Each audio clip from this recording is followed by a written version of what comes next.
Welcome, ladies and gentlemen, to another edition of the DFS Hockey Report. I'm your host, Brock Seguin. As always, we've got Zach Laing with us. I am day-to-day with an illness, so today's show is informally brought to you by Ricola and many other cold medicines. So thank you them for keeping me upright on this 5-game slate. Zach, bit of a weird week last week. No show on Friday, no show on Thursday. It's been a while. Nice to see you. Yeah, good seeing you too, man. Happy to be back doing the show. Great slate of games tonight and this entire week as a whole. Pretty excited about that. Admittedly, a little bit tired today. Kind of watched a horror movie right before bed last night and just could not figure out a way to wind down. So I am overtired, over caffeinated, and really excited for this slate today. Yeah, that's never a good move. I might be like a bitch, but I will like refuse to watch any horror movie whatsoever. So I don't know. Maybe that's me. New sponsors, yeah, informal new sponsors. Ricola, Ricola. y'all rock. Best of the business. Appreciate the kind words. All right, we got a 5-game slate, as Zach said. We've got a nice week where you got 5 games today, 10 games tomorrow, 5 games Wednesday, 10 games Thursday, 5 games Friday. So really nice week of games here on the DFS Hockey Report. Should be a lot of fun. We'll start with the goalies, but Zach, do you want? I remember at the end of last year we started doing our head-to-head at the start and then going back to it at the end to see like, hey, this is actually who I might change. Do you want to start with the head-to-head or finish with the head-to-head today? I love the idea of doing that again. I think that's a really good way to break this one down. All right, here we go. Let's start with the goalies. We've got Dan Vladar getting the start for the Philadelphia Flyers. Tristan Jarry goes for the Pittsburgh Penguins. Jake Allen gets the start for the New Jersey Devils. It is going to be Elvis Merzlikins for the Columbus Blue Jackets. Ukko-Pekka Luukkonen gets the start for the Buffalo Sabres. Likely going to see Eric Comrie for the Winnipeg Jets. The St. Louis Blues, despite a shutout from Joel Hofer in his last start, will go back to Jordan Binnington, who is also coming off one of his better starts of the season. Ville Husso projected to get the start for the Ducks. They really have no choice. Peter Mrazek got hurt yesterday. Lucas Dostal is expected to miss a couple more weeks. So Ville Husso, the new #1 goalie in Anaheim for the time being. And then the final game of the night, you got Yaroslav Askarov starting for the Sharks. Likely going to see Karel Vejmelka for the Utah Mammoth. We've got, it's been too long since we've heard from you two geniuses of video. Wow, that is the nicest thing ever. Fine. I picked up Jay Allen. Good choice or bad choice? If we're talking fantasy hockey, good choice. And if we're talking fantasy football, also a good choice. But yeah, I'm assuming we're talking about Jake Allen, not Josh Allen. Yeah, I like this spot with no Kirill Marchenko still for the Columbus Blue Jackets. I think the Devils win this hockey game for sure. Let's get into tonight's head-to-head then. We've also, I guess we haven't announced this yet. We've changed up the way we're doing things a little bit this year. So last year was just a head-to-head record. This year we're going to do it on a points system. So how it works is 1 point if you beat your opponent, and an additional point or another point available if you meet the minimum cash line in the $20 contest that evening. So I could beat Zach, but both could build nice lineups, and I would get 2 points. He would get 1 point. Most points at the end of the season wins. If I beat him and he doesn't cash and I do, 2 points for me, no points for Zach. So our first night, I won the head-to-head. So much like the last year, I take an early lead, but neither of them met the minimum cash line. So pressure's on to build better lineups tonight. So since I'm leading, I will go first. We're going to get into it here. The New Jersey Devils are going to be very chalky tonight, but for good reason. I have been playing this top line a lot lately with great success, and they've been playing extremely well. Really good matchup against the banged-up Blue Jackets team. Merzlikins between the pipes. I love New Jersey won tonight. I think everybody does. Then I got a mini stack of Keller and JJ Peterka. It does look like Logan Cooley is going to play tonight, which is shocking the way it looked on the weekend. Really like the price on JJ Peterka. Keller's even a little too cheap. Great matchup against the Sharks. Sean Durzi, been playing him as a cheap defenseman lately just since he came back in the lineup, but it actually looks like he could be on power play 1 tonight. He took over for Sergachev midway through last game, so at $3,600. If you could get some power play exposure with Sean Durzi, that would obviously be great. So I like that little kind of mini stack of the Utah Mammoth. I felt like it's fine to leave Barrett Hayton off. His 1 goal, no assists in like his last 14 or 16 games. So no ceiling, even no floor. So I went with a mini stack of Robert Thomas and Cam Fowler. They correlate in the top power play unit. Robert Thomas hasn't had a great season, but feels too cheap at $5,400 in a great matchup against the Ducks in the second half of back-to-back. Already one of the worst defensive teams in the league. And now they got Ville Husso between the pipes. Didn't have a lot left to spend on a goalie. So I went with Tristan Jarry. He's played pretty well this year. Pretty solid matchup in Philadelphia. So that's my lineup. Who you got, Zach?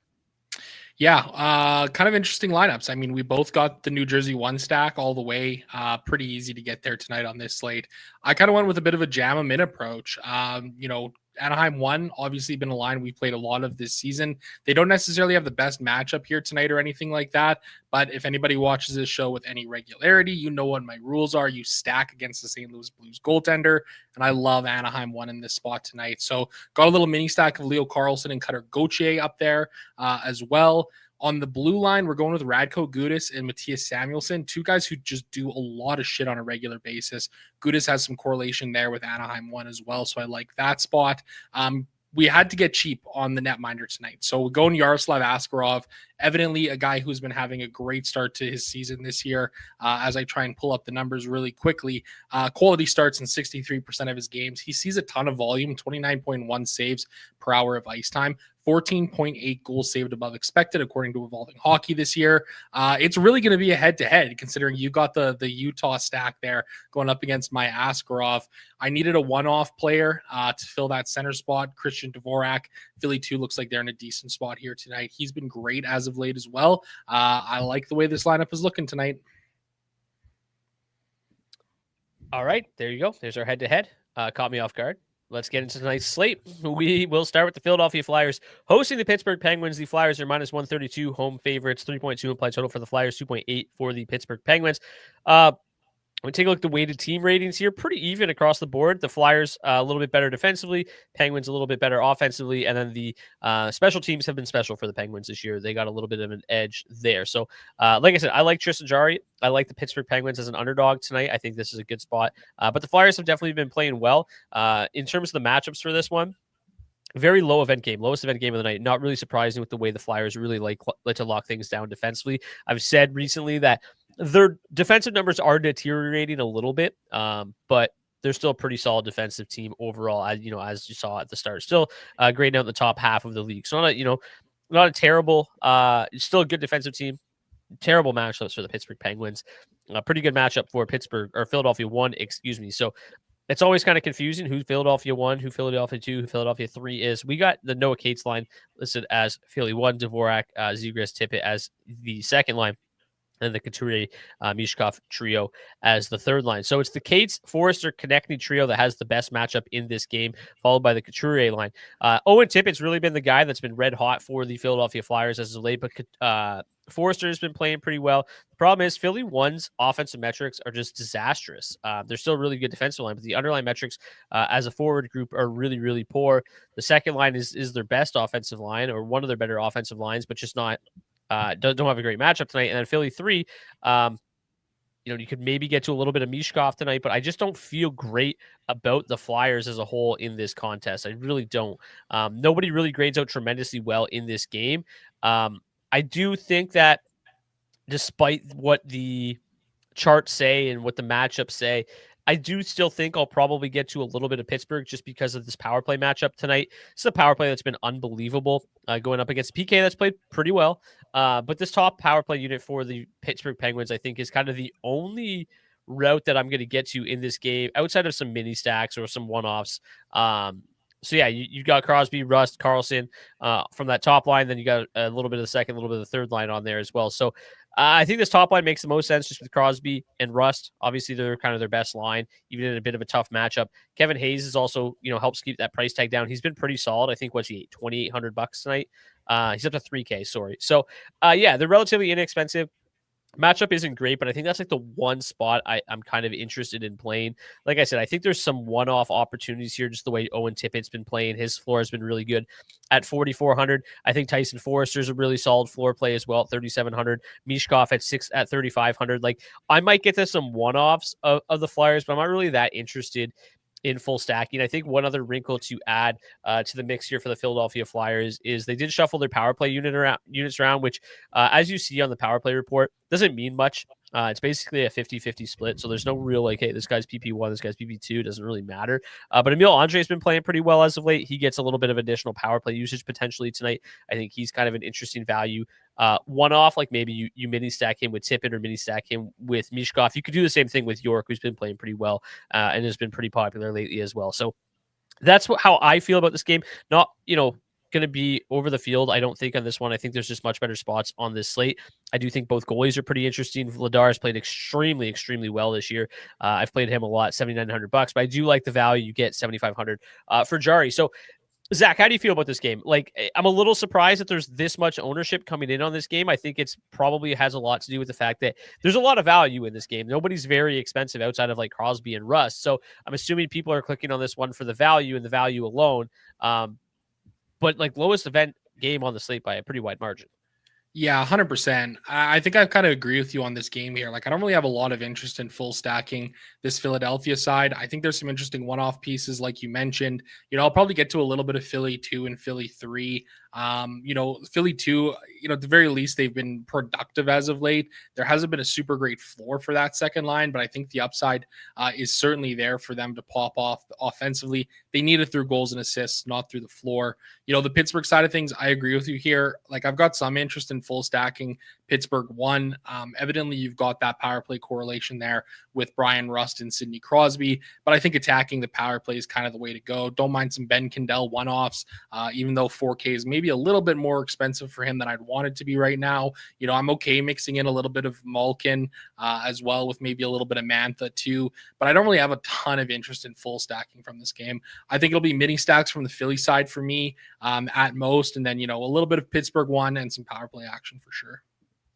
CFL fan says McGrody playing with Kindle on line 3, which is funny you bring that up because McGrody is not even in the player pool tonight. He is not available on DraftKings because I do think that line would have represented a really interesting value option. McGrody, obviously a great young player. Kindle has shown to be pretty solid this year in his own right. And then obviously Billy Koivunen's got some offensive chops. Like that would have been such an interesting like $9,000 line tonight. But with McGrody not even on the player pool, I do think that it takes a little bit of the shine off that line. But yeah, like I think it's an okay spot. They got a decent matchup in terms of kind of like among the Penguins.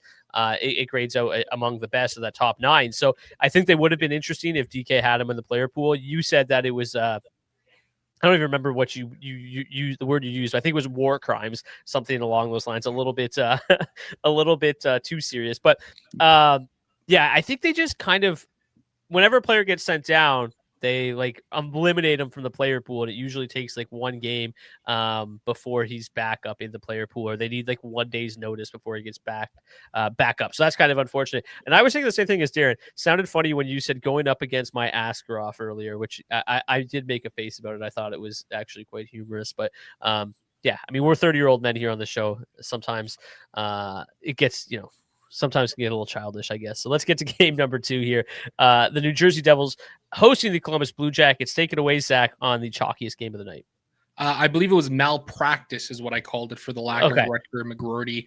Very frustrating for me for some reason. I don't know why they can't like either just update the player pool like day of. Doesn't seem like that hard of a thing to do. Nonetheless, we move forward. New Jersey Devils. Oh my God, Tom. Really? That was really good, actually. I was super good. Very impressed. Happy Monday, fellas. Oh, man, what a Monday it is. We got the New Jersey Devils playing host to the Columbus Blue Jackets. Devils coming in as -141 favorites on the money line, 3.4 implied total for them, just 2.9 for the Blue Jackets.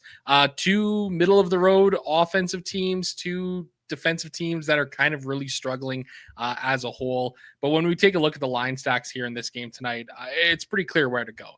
New Jersey 1 looks like they're in an absolute smash spot tonight. They're seeing about 20% ownership right now, $20,300. They're the number 1 line to target on the slate overall tonight. Columbus 2 and Columbus 1 drawing a little bit of ownership here as well. Not really a whole lot, though, to be honest. They do grade out pretty well at 5th and 8th overall. New Jersey 2 coming in at 14th overall. I mean, this top line for the Devils looks to be in just a smash spot. It's a strong matchup score for them in a game that is the highest paced game of the night. They're going to be spending 41% of their ice time going up against Columbus 1 and 35% going up against Columbus 2, which are two defensive lines that have really struggled. That top line for the Blue Jackets, absolutely bleeding goals against. And that second line, not allowing as many goals, but still giving up a pretty good number of expected goals against and quality chances the other way. So this looks like an absolute great spot here for this Devils top line. What else do we like about it? Full correlation on the top power play unit. Always nice to get that. You got the number 3 power play going up against the number 29 penalty kill. It's the number 1 matchup on the slate on the man advantage. I mean, this looks like an absolute smash spot. I mean, 20% ownership for them here tonight is going to be super easy to get to. I'll probably be over the field on them. These 3 guys have been really good as of late, especially with Jack Hughes coming out of the lineup. The one kind of issue that I have is Jesper Bratt's been a little bit quieter than I would want him to be right now. I think you can get away with leaving him off and kind of going mini stacks of Nico Hischier and Timo Meier to get yourself a little bit different from the rest of the field. But I am still probably going to be meeting the ownership for Jesper Bratt at around 15% here in this game tonight. I think the second line offers a little bit of upside as well. They're drawing some ownership at about 8% here tonight. They don't have the best matchup or anything like that, but we've got good shot volume from Arseni Gritsik this year, as well as Dawson Mercer. He's been really turning it on over this last little stretch of games as well. Mercer drawing quite a bit of ownership, up at 14%. That's probably because he is on that top power play unit. Don't mind that option here tonight. Probably won't be getting to the depth pieces of this Devils side of things. The Blue Jackets, I also think, kind of offer an interesting play here tonight. The matchups are good for this top 6 as well. That top line obviously drawing a slightly better matchup score, 45% of their ice time going up against the Devils top line, who, for as good as they've been offensively, have had some defensive struggles as of late, giving up 2.9 goals against per hour of ice time. I don't know if this is the best spot to go in on Columbus because, they have been a little bit quieter as of late here, than I think anybody would like them to be. 1.86 goals for per hour at 5-on-5 over their last 10 games. The power play has been struggling a little bit here. But, I've said it before too, the Devils goaltending has not been great this year when it's Jacob Markstrom. It is Jake Allen tonight. So maybe not the best option here to kind of attack this Columbus side of things. But I think they offer a bit of a get different spot in a game that does have a pretty high pace. Brock, where are you kind of coming in on this game tonight? Yeah, I'll start with the New Jersey side. Just really, really like them again. Same thing you said. It's pretty obvious, so I'm not going to dive too much into that other than to say over their last 10 games in terms of DraftKings points per game, Nico Hischier 2nd overall on the slate, Timo Meier 5th overall on the slate. So they've just been excellent as of late and draw just a splendid matchup this evening. And then to your point, Jesper Bratt down at 27th on the slate. So he is certainly the one to leave off. I nearly left him off my head-to-head, but I do think the correlation, it's not like it's some scrub. It's Jesper Bratt who can have monster games. So I do think it's scary to leave him off for sure. But as you can see, coming in about 8% less ownership, or 6%, less ownership than the Nico Hischier and company. So yeah, I think that it's interesting to play him as well, obviously. The Blue Jacket side of things, actually, sorry, just with New Jersey too for a second. Dawson Mercer and Arseni Gritsik, really, really good underlying metrics together so far.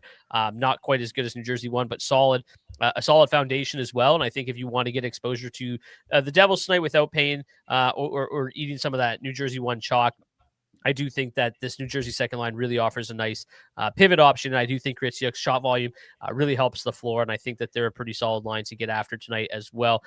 Big fan of the Devils. So, yeah, the Blue Jacket side of things, I was really surprised. When you look at Monahan and Cole Sillinger's underlying metrics together, they're insane. They average 5.1 expected goals for per 60, which is not what I was anticipating at all. But I do think that there's something there, obviously. It's a small sample size, but they continue to grade out well in the charts. Luca Pinelli's had decent shot volume in his first couple games in the NHL. I think they offer a pretty low-owned pivot option tonight. Low-owned value option tonight. Again, the matchup's not great, but the underlying metrics are in their favor. So I think I'll click on them a little bit. Again, I'm building one lineup tonight. They're not going to be the one I click on, but if I'm building 20, I'm definitely going to get a little exposure there and just see what they've got with these underlying metrics. This top line, I think it's a little bit more difficult to pay up for. Obviously Fantilli's a stud, Veronkov's a stud, and Ken Johnson's still trying to find his way this year. But without Marchenko, I have a little bit less interest there. I think the one thing that needs to be said, though, is Zach Werenski's just been on an absolute heater, shooting the lights out. I believe he was second in the NHL in shots on goal during the month of November. And over the last 10 games, in terms of DraftKings points per game, Zach Werenski leads the entire slate tonight. So, yeah, I'm interested in a lot of New Jersey and probably sprinkling in a little bit of Columbus, but without Marchenko, it's hard to get super excited about this Columbus offense. And I do think that Jake Allen's a solid play tonight. Any final thoughts before we move on? Yeah, really interesting shout on Werenski there. Not only is he the highest owned defenseman on the slate tonight at 27.8%, also the highest owned player overall on the slate. So a lot of people paying up on that blue line tonight to get to Werenski. Yeah, he's just been an absolute stallion. So Tom points out that Columbus 1 is on the road is much better than at home. I'm a full believer in this now. Werenski plays with them more on the road. At home, he's locked into Coyle. Yeah, it's a good point. He obviously is going with the matchups a little bit more on home ice. They like to match up the Coyle line. On the road, they can't dictate the matchup, so they just get Werenski out there a little bit more with everybody, and instead of locking him into a shutdown role. That certainly boosts Columbus 1's floor. I just don't know. Without Marchenko, it's hard to buy him. But $14,000, I don't disagree that it's they're interesting at low ownership tonight. Let's get to game number 3, Buffalo and Winnipeg. I think this Jets team, even without Connor Hellebuck, is kind of starting to find their way a little bit, it seems. I talked about it a bunch where I was just like, you know what? These defensive metrics are terrible in comparison to what we've seen, last year, but I do think they're starting to improve, right? Like they're up to 22nd in terms of weighted goals, 5 expected goals against. That's a big difference from like 28th where they were earlier. So I think they're starting to get better. It hasn't necessarily shown up in the scorebook because they're not getting great goaltending without Connor Hellebuck. So this game's very interesting. The Sabres, 5th best 5v5 expected goals for per 60 up against a Jets team still giving up a lot of goals. The power play has been solid for the Sabres, but I think the most important thing is Josh Norris is back tonight. And it's not just Josh Norris, but it's just like this is the healthiest this team has been all year, and it's not particularly close, right? I mean, Zucker missed some time. He's back. Norris missed some time. He's back. Like they're all in the lineup tonight. Obviously they were missing Darlene for some time. The only guy they're really missing now is Kesselring and some of their depth pieces. So, I really think that getting Norris back is going to elevate this line. He's projected to be on the top power play unit as well. I think he's going to help there. Like, I think we forget a little bit how good Josh Norris is. He's a guy that's basically scored at like a 35 goal pace for his career. The problem is he's literally never in the lineup to do that. So, with him back tonight, I do think that elevates this top line. He's 5,500, which is a little more expensive than I would have liked, but I think that'll help keep the ownership off Buffalo 1 a little bit. When we take a look at the matchups, not the best matchup overall. They're going to see a mix of the bottom 9 here. But yeah, I think this is a really fun spot to target the Buffalo Sabres. That I haven't always said that this year because I have thought they're a pretty difficult team to figure out. But power play matchup, not ideal because their power play hasn't been great. But again, I think it should be improved tonight. And they're projected to see the most power play opportunities of the night. So I think they're going to, have some room at 5v5. I think the power play can find some success tonight. And obviously, Norris back on that top power play unit, I think makes him an interesting play. But this Zucker, McLeod, Quinn line, on Friday, they got demolished by the Wild. And then on Saturday, they made wholesale changes in terms of line shuffling. The only line that remained together was Zucker, McLeod, Quinn. And the reasons are pretty obvious. Their underlying metrics have been very, very strong together. And they've also outscored their opponents 6-3 in not a small sample size, but a somewhat limited sample size. Zucker's played very well. He's on that top power play unit. Quinn's offered really, really nice shot volume as of late. His ice time has been increasing. He's really cheap. So I think you can include McLeod. I'm not a firm believer in his offensive upside. I also think he's probably going to lose power play time tonight with Norris back. So I do like the idea of like a Zucker Quinn mini stack. The same thing can be said about this third line and with Tuck and Doan. Like Doan down on the third line doesn't scare me that much because he's been productive in that role all season. And then obviously you still have that top power play unit exposure. So I do think all 3 lines of the Sabres offer a little bit of value, and they all kind of the matchups get better as you go down the lineup. The underlying metrics seem to do the same thing, which is pretty surprising. But again, with Norris back in the fold tonight, I do think that top line is going to start to figure itself out if he can stay in the lineup for more than a game or two. On the Jet side of things, it's very simple, right? It's still just kind of this top line. This is a team that's absolutely desperate for some secondary scoring, and that's where I think they're starting to get there. Like they're starting to see a little bit more of that secondary scoring Perfetti and Nino Niederreiter are starting to click. But from a DFS perspective, it's very hard to bank on any secondary scoring from this team. So it's just kind of always that top line or bust. The power play matchup for them is pretty solid tonight, although the Sabres have killed 88.6% of the penalties, still 12th best power play. We obviously know it doesn't really matter with Winnipeg 1. They can get it done at 5-5. They can get it done on the power play. Very expensive, drawing a decent amount of ownership. Gabe Vilardi is absolutely heating up right now. He's only 9% owned. So I'll go back to them for sure. I think 10-15% of them is fine. I don't think that it's a smash play by any means, but they on a 5-game slate, I hesitate to not play Winnipeg 1 because we've seen them just have absolute nuke spots and just destroy slates by themselves. And on a smaller slate, you run that risk of fading them and getting just crushed and left behind. So I'll definitely be playing them just because of their ceiling is incredible. And they're really not that expensive, all things considered. So what are your thoughts on this one? I'm a little long-winded on that one, but I think it's a really fun game. Yeah, I agree with you. Great to see the Buffalo Sabres getting healthy. I wonder if it'll last an entire period tonight. I think this is an interesting spot for the Sabres as a whole. Eric Comrie, since he's taken over the reins, 5 games played, 2-3 record, negative 3.07 goals saved above expected, according to Evolving Hockey. 891 save percentage. He's not been great. I think he's very gettable between the pipes. And I think seeing how healthy the Sabres are kind of draws my interest to them here. I mean, the second and third lines are really interesting. I can get there on that top line as well. I mean, I think I feel better about playing some Buffalo 2 and some Buffalo 3 than I do playing that Philadelphia Flyers side of things. I think that these guys are just as equally as good, if not a better value plays here for this Sabres kind of middle 6 tonight. So, count me in on some Zucker, some Quinn, some McLeod, probably not a ton of McLeod, but I think he's an okay player to get to, Tuck, Doan, Ostlund. I think this is a really interesting spot. And again, like you said, that top line is certainly fascinating with Josh Norris kind of getting back. And then I agree with you on the Jets side of things. We're able to keep that one pretty simple there. Winnipeg 1 or bust. Yeah, I agree with you, right? With Philadelphia, especially drawing a lot more ownership than Buffalo, I do think that is a good pivot to make. I would rather play the Buffalo value at no ownership than play the Philadelphia Flyers value at low ownership. I think the one thing too is I feel like you kind of know what you're going to get with the Sabres, where it's probably going to be a little bit higher event. Where with the Flyers, man, I feel like there's been a lot of games this year. The last game notwithstanding, they've had games where it's just game's over. They've had 17 shots on goal, 18 shots on goal. That happens pretty regularly.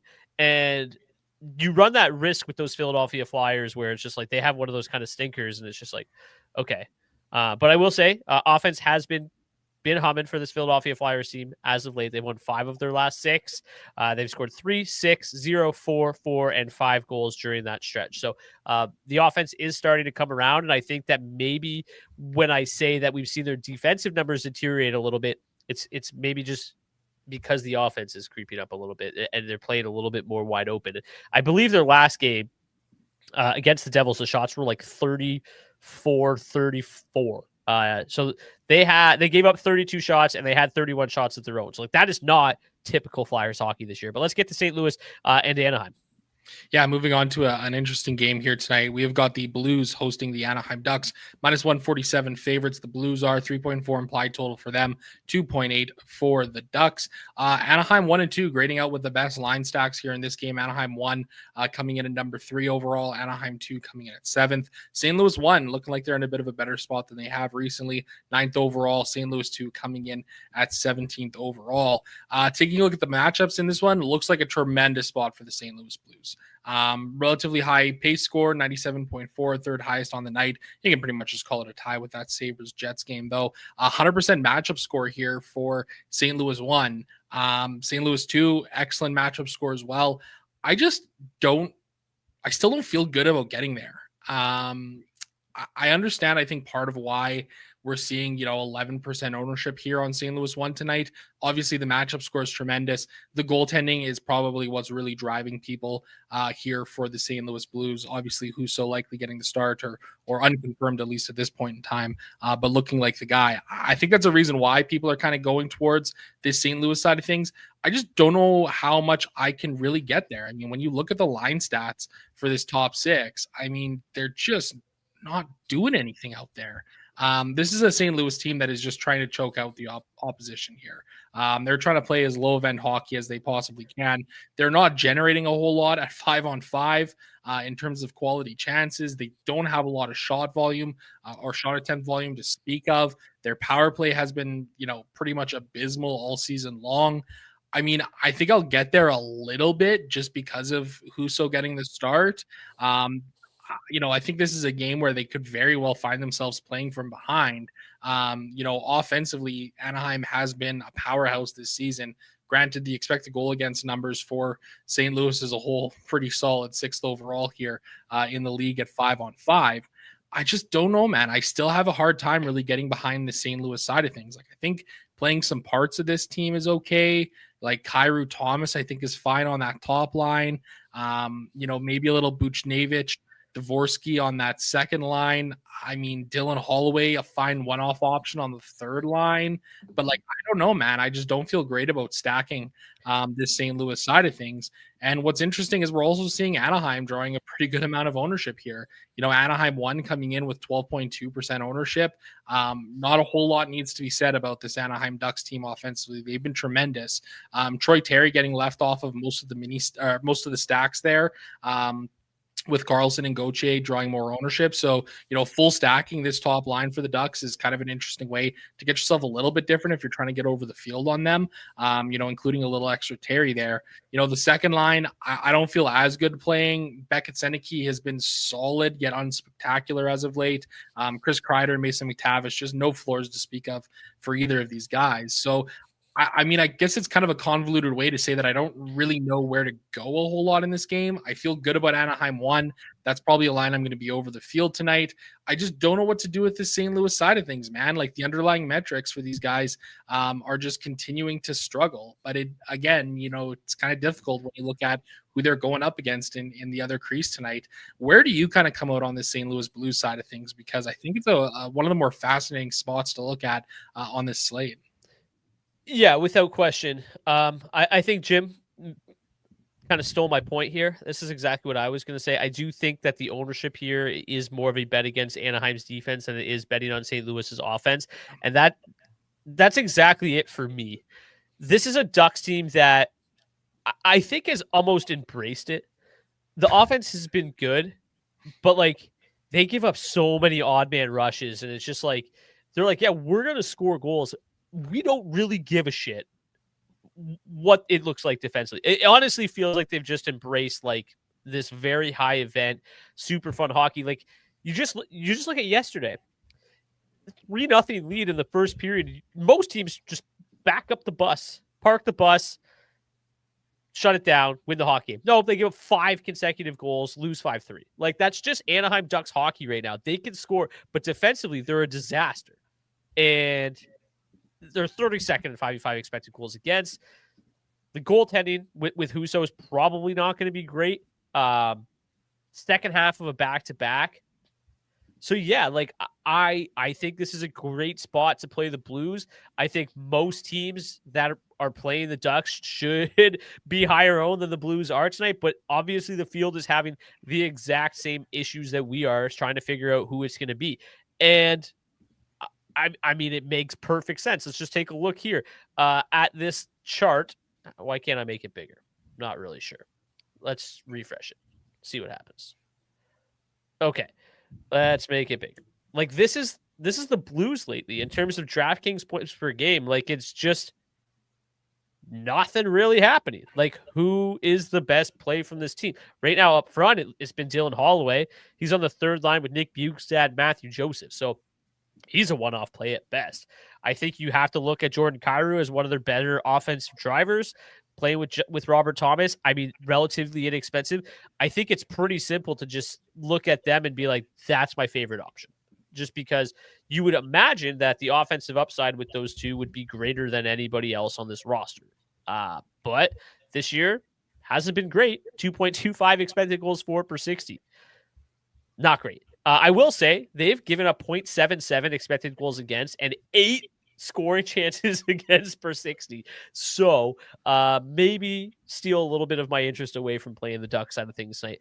I agree. I think it's a good game to bet the under. I think that the Blues will probably score some goals. I think more than anything, they're just going to suck the life out of this game and make it a lot less fun than it should be. Over their last, where did it go? Over their last 8 games or so. Let me see. I got to find this sheet I just made. Last 8 games, they're averaging 2 goals for per game and giving up 2.5.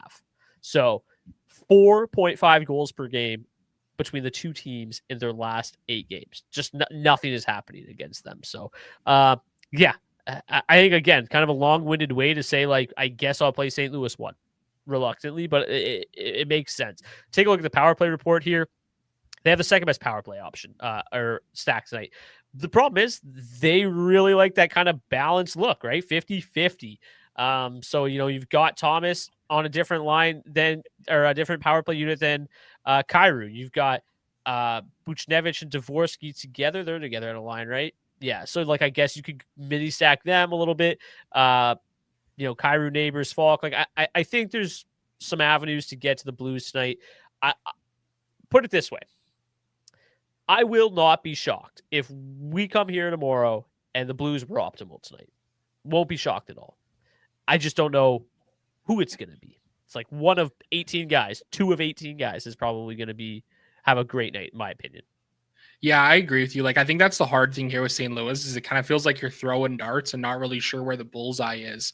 One thing that I do think is just kind of interesting from an overall perspective in this game, the Anaheim Ducks have returned the second most units to their team total over on the season this year. The Blues have returned the fewest on their team total over this season. Plus 7.8 units for the Ducks team total over, and the Blues are negative 12.4 units. I mean, I understand that's betting talk and this is a fantasy show, but that kind of stuff does matter here. So for sure, I don't know, man. Like, I think it's just going to be some one-offs, try and find some little bit of power play correlation spots, I guess. I don't know. It feels gross on St. Louis. Yeah, just one more quick note here. Dvorsky and Buchnevich have produced 3.3 expected goals for per 60, 33 scoring chances, 13 high dangers. So they've performed well in terms of kind of the underlying metrics. It hasn't necessarily turned into much of anything. Just 3.7 DraftKings points per game for Dvorsky over his last 10, and Buchnevich just 5.4. So they haven't done much, but they are generating chances. So worth mentioning. Let's get to the final game of the night. We've got the San Jose Sharks hosting the Utah Mammoth. The Mammoth are minus 162. Road favorites, 3.3 implied total, 2.6 implied total for the Sharks. Mammoth, a very good hockey team. Good at 5v5, offensively, defensively. The San Jose Sharks really just need Yaroslav Askarov to stand on his head.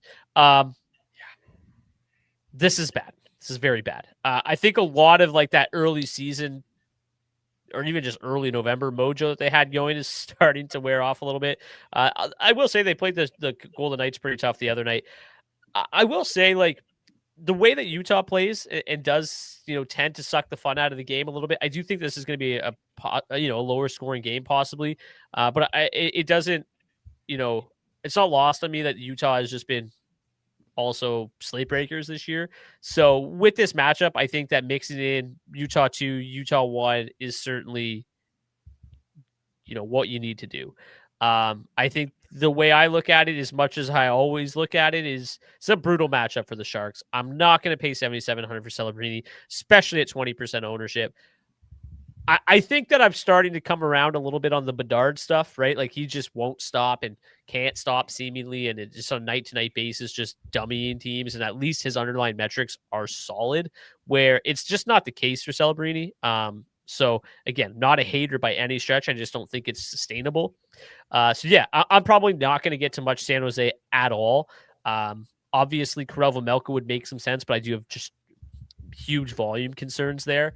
But yeah, Utah 1, Utah 2. I mean, why not, right? The matchups are good. The matchup for Utah 2 is spectacular. Utah 1, not so much, but Logan Cooley, game time decision. It's the last game of the night. I believe it starts way later than the rest of them, right? Yeah, 2 hours later. So you're kind of boxed in with Logan Cooley. If he doesn't end up playing, all signs are pointing towards him playing, though. So underlying metrics continue to be really solid. Really nothing that stands out here to suggest that the Utah Mammoth aren't a good play, other than their power play sucks. But Sean Durzee's going to change all of that.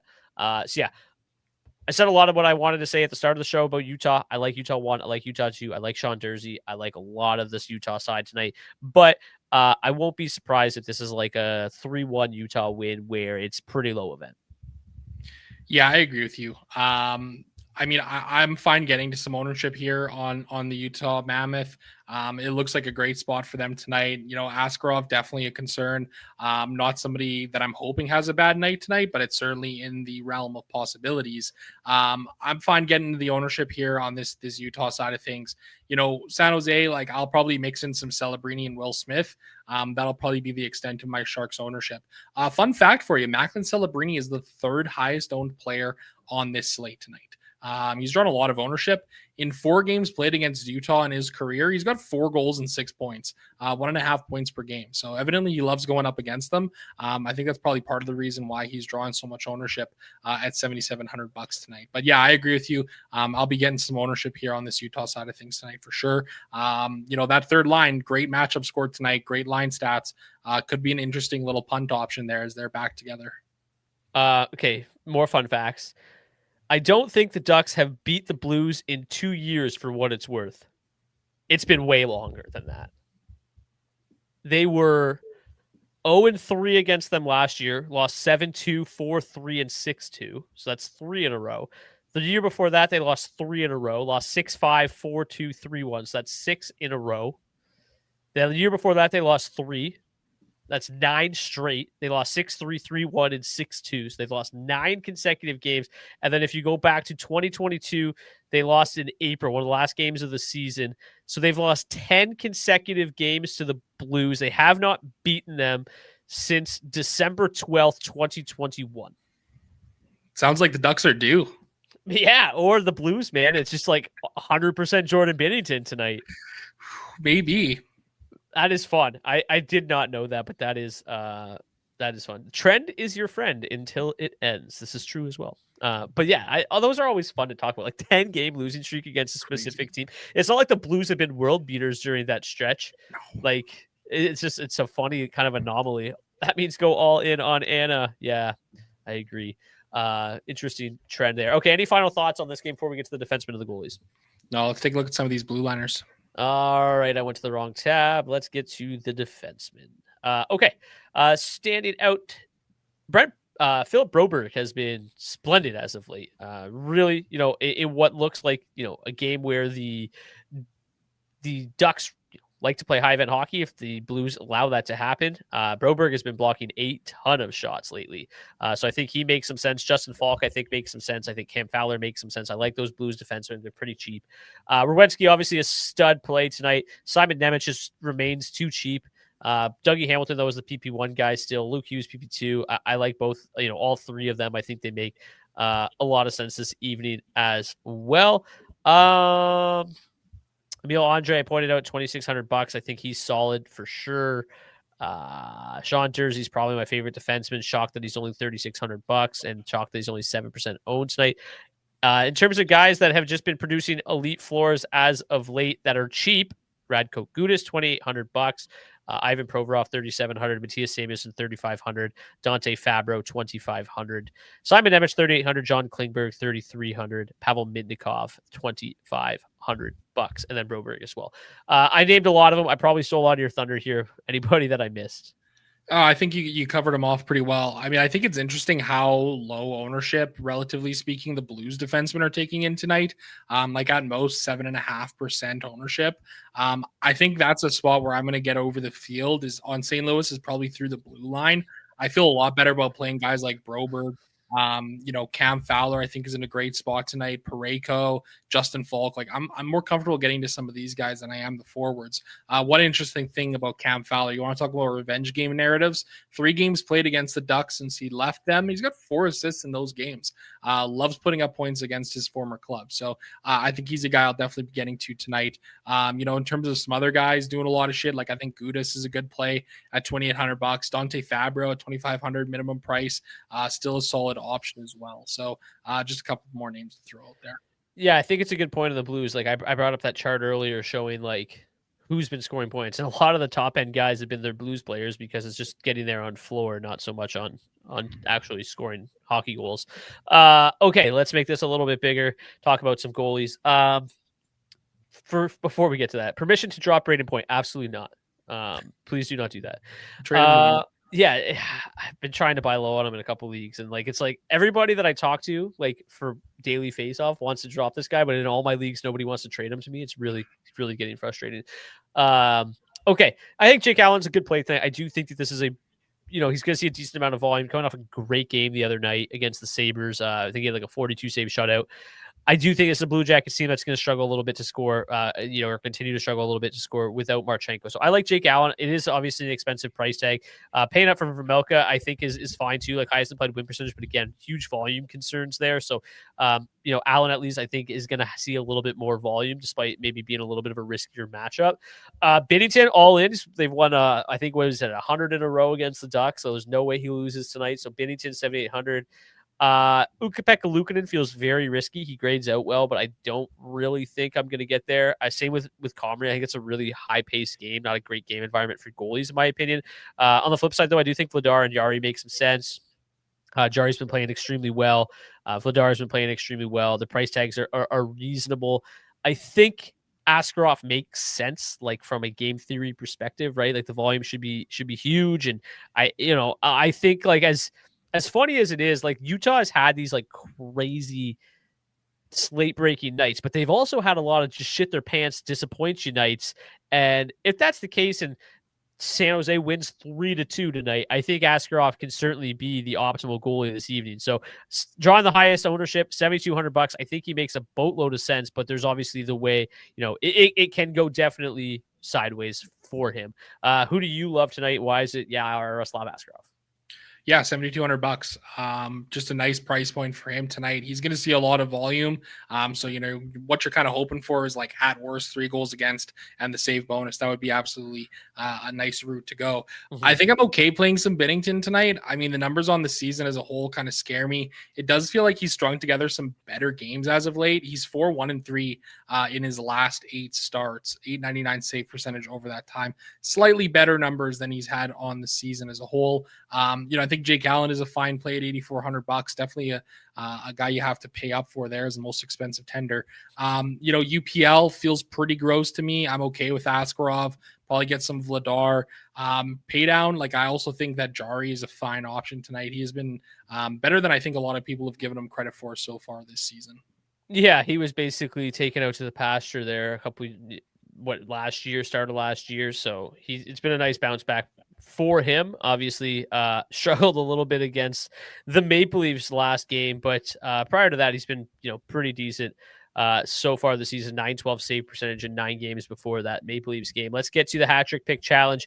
It's been a while. Like I feel like I'm behind on some of our giveaways and stuff, so we're just gonna wipe the slate clean here. I don't know what hat tricks we got, what hat tricks we don't. So moving forward, obviously we'll stay on top of these giveaways. But we haven't had anybody pick a hat trick pick correctly in a long time. It's been a lot of just freebies because there's been 100 hat tricks this year. So let's try to get one right tonight. I'm gonna go first. My hat trick pick is I'm gonna eat the chalk on Timo Meier.